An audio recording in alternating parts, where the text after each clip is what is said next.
Right breaking news చూస్తున్నాం. కాకినాడ జిల్లా సామర్లకోట మండలం వేట్లపాలెంలో భారీ పేలుడు సంభవించింది.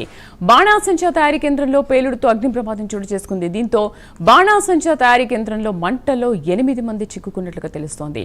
అంతకుముందు ఒక హాఫ్ అన్ అవర్ క్రితం వరకు ఒక 4 మృతి చెందితే ఇప్పుడు 8 మంది మృత్యువాత పడ్డారు. ఈ ప్రమాద సమయంలో బాణాసంచా తయారీ కేంద్రంలో సుమారు 30 మంది కార్మికులు ఉండగా పలువురికి తీవ్ర గాయాలు కావడంతో ఆసుపత్రికి తరలించారు. సమాచారం అందుకున్న అగ్నిమాపక సిబ్బంది సంఘటనా స్థలానికి చేరుకుని మంటలను అదుపు చేస్తున్నారు. మనం ప్రత్యక్షంగా విజువల్స్ లో చూస్తున్నాము. ఆ మంటల్ని అదుపు చేస్తున్నారు. అక్కడ సహాయక చర్యలు కూడా కొనసాగుతున్నాయి.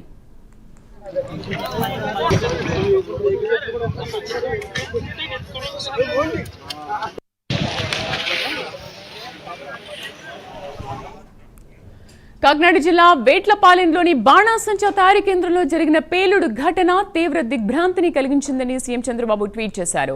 ఈ ప్రమాదంలో పలువురు ప్రాణాలు కోల్పోవడం విచారకరమని ఘటనపై ఉన్నతాధికారులతో మాట్లాడినట్లుగా తెలిపారు. బాధితులకు అవసరమైన తక్షణ సాయం అందించాలని ఆదేశించినట్లు తెలిపారు.